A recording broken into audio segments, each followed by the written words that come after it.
Guys, welcome back to my YouTube channel again. Thank you so much आप सबका पहले की सारी वीडियोस को इतना प्यार देने के लिए।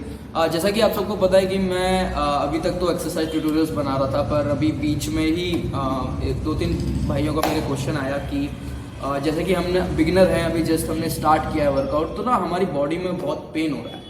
तो उस पेन को कैसे डील करें, क्या करें, तो इससे रिलेटेड मेरे दिमाग में एक क्वेश्चन आया। मैंने सोचा कि क्यों ना उन भाइयों की हेल्प की जाए। आप सबकी भी बहुत प्रॉब्लम्स होगी ऐसी कि मुझे पेन होता है, इस वजह से मैं एक्सरसाइज नहीं कर पाता। तो इस पेन को बोलते हैं सोरनेस। ये है, तो इसमें क्या होता है कि आपकी बॉडी को एक शॉक मिलता है। जैसे कि जो हमारी ह्यूमन बॉडी है वो एक सर्वाइवल के बेसिस पे चलती है। जैसे हमारा जब डेवलपमेंट हुआ था, तो जैसा आप सबको पता होगा, हम मंकीज से ही डेवलप हुए हैं। तो हमारी जो बॉडी है वो सर्वाइवल के लिए बनी है।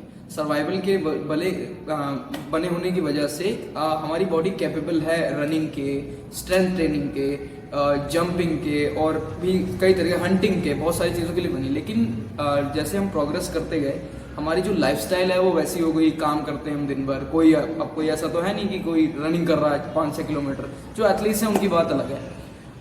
तो ये है।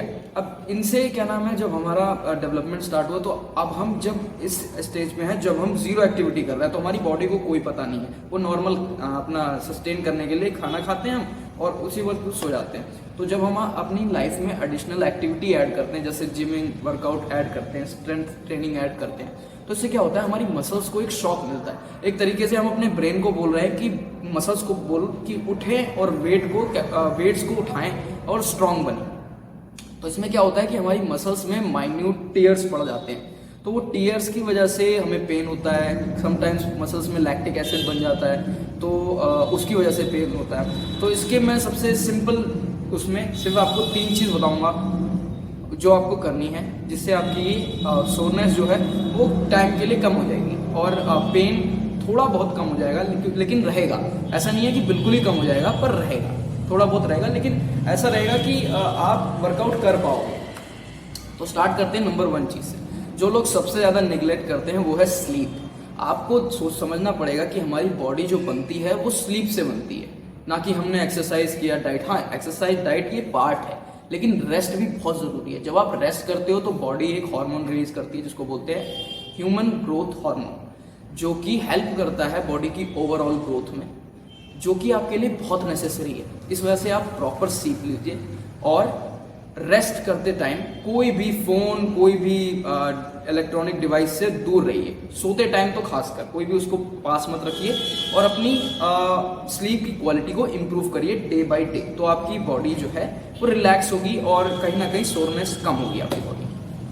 अब आते हैं नंबर 2 पे। नंबर 2 पे आपने सुना होगा कि जैसे कि कहीं भी चोट लग जाती है तो लोग क्या करते हैं, सबसे पहले आइस पैक लेके आते हैं। आइस पैक लेके आते हैं, उस एरिया को कवर करते हैं, उस एरिया को करने लग जाते हैं, वो उसकी सिकाई करने लग जाते हैं। क्यों करते हैं?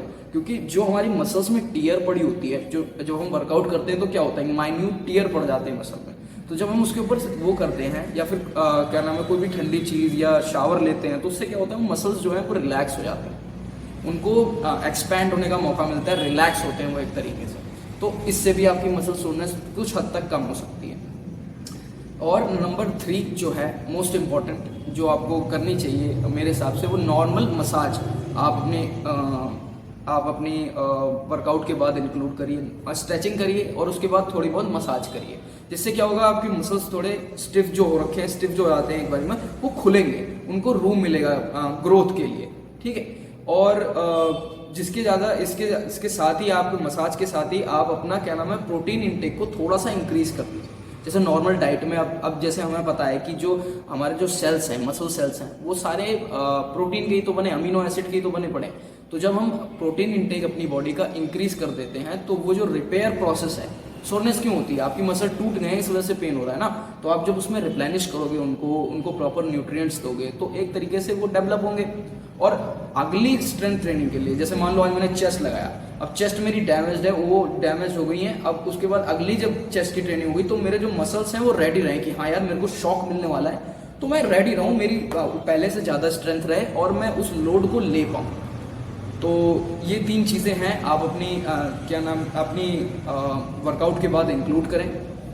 और डाइट तो आपको अपनी प्रॉपर रखनी पड़ेगी। एक स्ट्रेचिंग ऐड करें। इससे क्या होगा कि आपकी लॉन्जिविटी बढ़ेगी आपकी उसमें वर्कआउट में। आप लंबे समय तक एक्सरसाइज कर पाएंगे, आगे एज तक एक्सरसाइज कर पाएंगे बिना इंजरी के। और सेफली एक्सरसाइजेस करिए। मैं आपके लिए एक्सरसाइज ट्यूटोरियल्स तो बना ही रहा हूँ, उसको ध्यान में रखते हुए बिना इंजरी के वर्कआउट करें। अपने ईगो लिफ्टिंग ना करें, स्ट्रेंथ के अकॉर्डिंग वेट लिफ्ट करें। और यही सजेशन आज का वीडियो इसी बारे में था। होप करता हूँ आपको नॉलेज मिली होगी। आपकी जितनी भी क्वेरीज थी कि क्या करा जाए उस सोचने से। और एक और चीज़, आप प्लीज़ इतनी जल्दी हाइपर मत होइए कि अरे यार पेन हो रहा है बहुत ज़्यादा, मैं जिम छोड़ देता हूँ। ऐसा नहीं होता। वो आपके लिए प्राइड होना चाहिए कि हाँ यार मैंने इतना इंटेंस वर्कआउट किया है कि मेरी मसल्स में पेन हो रहा है। आपको इस माइंडसेट के साथ चलना पड़ेगा, तभी आपका लॉन्ग आप कर पाओगे लंबे समय तक। आपके दिमाग में ये आ जाएगा कि यार चलना पेन हो रहा है यार, अब कैसे करूँगा, ब्रांड कोई निकल नहीं जाता। तो जब ये जैसे ही आपने के दिमाग में ये थोड़ा आ गया ना कल नहीं जाता, तो फिर वो डिले हो गया। आप समझ जाओ कि अब आप वर्कआउट नहीं कर पाओगे ना। तो इसी नोट के साथ अपने माइंड को डेवलप करें। स्ट्रेंथ तो आपकी डेवलप होगी। जैसे आप स्ट्रेंथ अपनी आपको बनानी है तो आपको थोड़ा बहुत तो वर्कआउट इंटेंस करना ही पड़ेगा। तो सोरनेस से ना डरें। ये आपके लिए एक तरीके से प्राइड है कि आपने इतना इंटेंस वर्कआउट किया। और आगे की वीडियोस के लिए मेरा चैनल सब्सक्राइब करें। Thank you so much.